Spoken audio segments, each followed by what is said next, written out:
the babies in the cribs, the crack babies that were born. Okay. And they had another one similar overseas. And they showed how the children never had any interaction with anybody. They would just come. And they showed by the time these children were 12 and 13 or 14, they couldn't smile. They were unable to smile because how they learned was that the mother looking back at the child smiling. The children picked that up. Okay. You understand what I'm saying? Right, okay. They picked up that Follow facial you. expression and it Right. just automatically transformed, and these children were unable to smile. But back to the responsibility, and that's one thing I wanted to give you, how children learn by example. Right. And another thing parents doesn't do, which is important, they don't check out the children's room. Right. He got a bag of herb under the mattress. Right. You don't know that because you don't check that. Right. Then you go to check and say, oh, you're invading my privacy? Mm-hmm. And you know what I'm You saying? don't have any privacy. You don't have no privacy.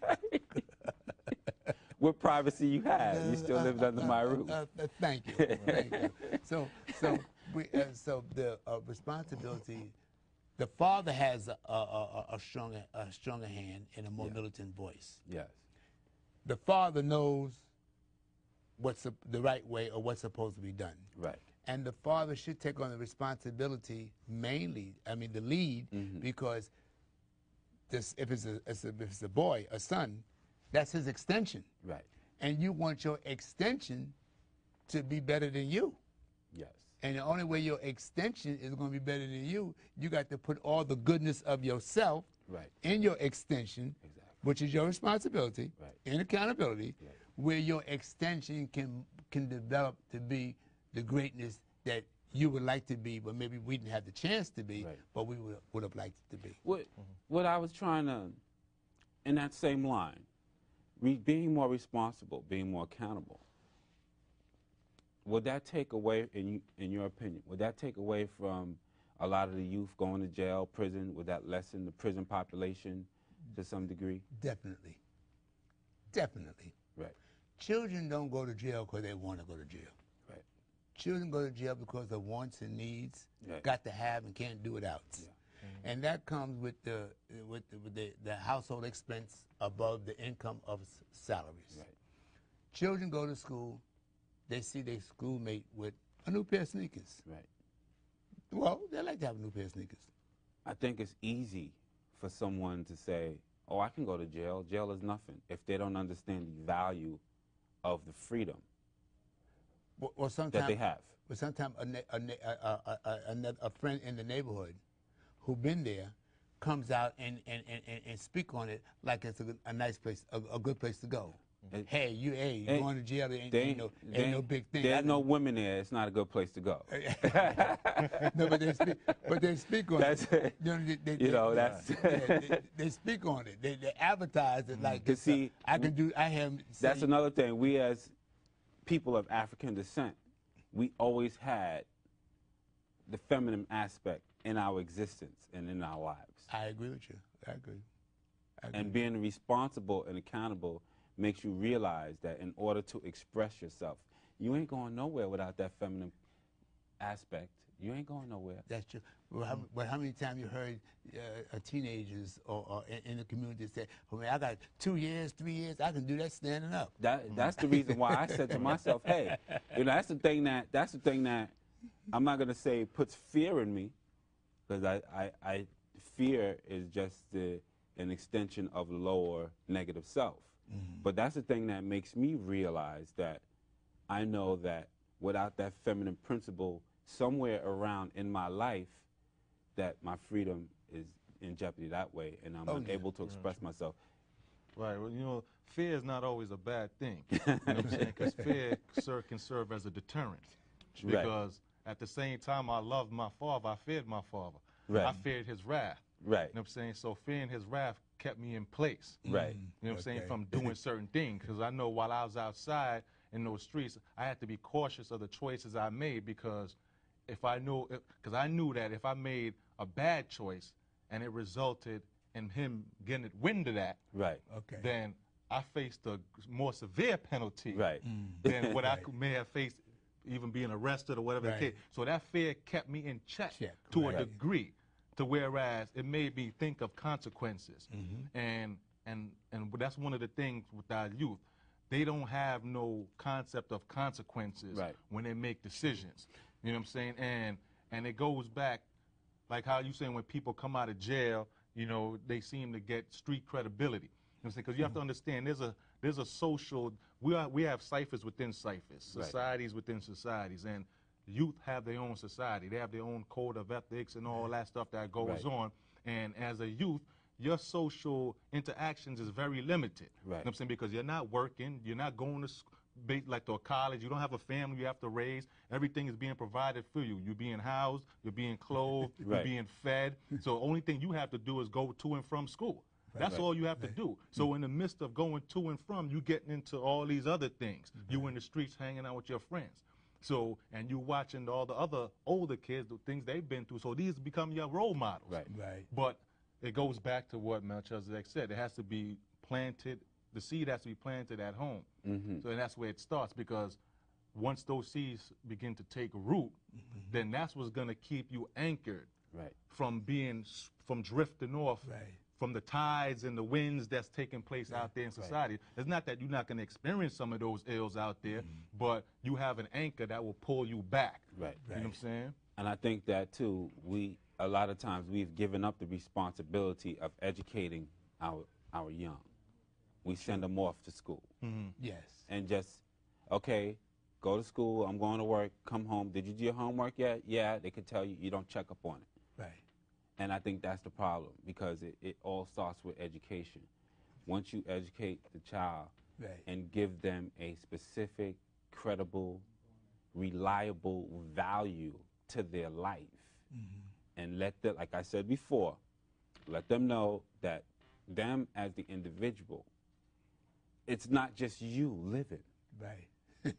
You as a man have a direct, this is a little bit higher, this is hard for it, but if you tell it to them and explain it to them, they'll understand. You as a man have a direct result and a direct meaning to everything in existence.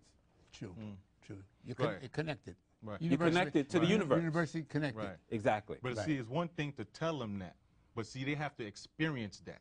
And unfortunately, that's how life works. Most of the times when we go through these experiences and we feel them, then we start to make changes in our lives. You know what I'm saying? Because it's one thing to tell a person something, you know, but unless they have some experience where they could apply it and relate to it in their personal lives, for them it's just rhetoric. I take heed to you, I hear you, I hear you. They say that all the time, I hear you. You know what I'm saying? But that hearing you saying is, I hear you speaking, but I'm still going to do my own thing. True. You know what I'm saying? So until they go through something personally where they could actually, they lived out that lesson that you explained to them about, now they have to reflect. They'll come back to you years later. I remember when you used to talk to me about so-and-so, and you know what, you was right. Yeah, exactly. Because my mother used to tell me, you know, my mother used to, like I was saying before, I used to go running down the street, she used to go, why don't you go read a book? Go read a book. Now, I don't think she realizes the amount of books that I have, the books that I am reading. You know, she knows now, you know, she sees what I'm doing here and what I'm doing in the community, so she realizes that. But if I would have just listened to her when she was telling me to stay in school when I wanted to drop out, and then when I dropped out. So yeah, you're right. Now, when you're in the house with the child, the parent, the atmosphere in that home, in the conversation, in the communication has to be strong. Strong enough so when the child, the boy or the girl, goes out amongst the community and come in contact with all that negative activity, negative rhetoric, what they learned in the house, will keep them focused on better things, or doing the right thing, I should say, doing the right thing. You follow me? It got to be firm, respectfully, moderately, but firm interjection in the mind of that youth, so when they get in the community amongst the others, especially the hustlers and so forth, that they will stay focused, remain focused on doing the right thing for themselves, and not get attracted to the glitter, glitter glamour. the glitter glamour, Right. which is, we all know is fantasy because it don't last long. It's just for It's a day. illusion. An illusion. That's something else too. Right. Based upon your reality. Right. If it doesn't correspond to truth in your existence, it may exist, but to some degree it's an illusion. Right. Because it's not based on anything that's real. True. It's based on falsehood. Fantasy. It's based on fantasy. Right. Like a Walt Disney cartoon. And You know, yeah. it's not actual credible. It's not something that gives your life value, existence. It's not helping True. you live. True. It's taken away from your life. And So the that's- parent must also keep in mind, which is important, this is our extension. Right. So we want all the goodness of ourself, we Right. must put into our extension, because they're going to be here and continue when we're gone. Right. And we want them to stay on that path when we're gone, Right. just the same path that they're on now while we're here. And I think too, as well, is that what you teach your child and how they are raised and exist in a society, they're going to teach their children. They're going to teach Right. their children. They're going to teach their children. That is the definition and beginning of a culture. Yes. A specific way of doing a thing, of living your life, of presenting yourself. Well, we got 3 minutes left for this segment. We're going to come back in part 2. So we could just actually give a quick, bill real quick just to, at the end of the show. And we'll, go ahead.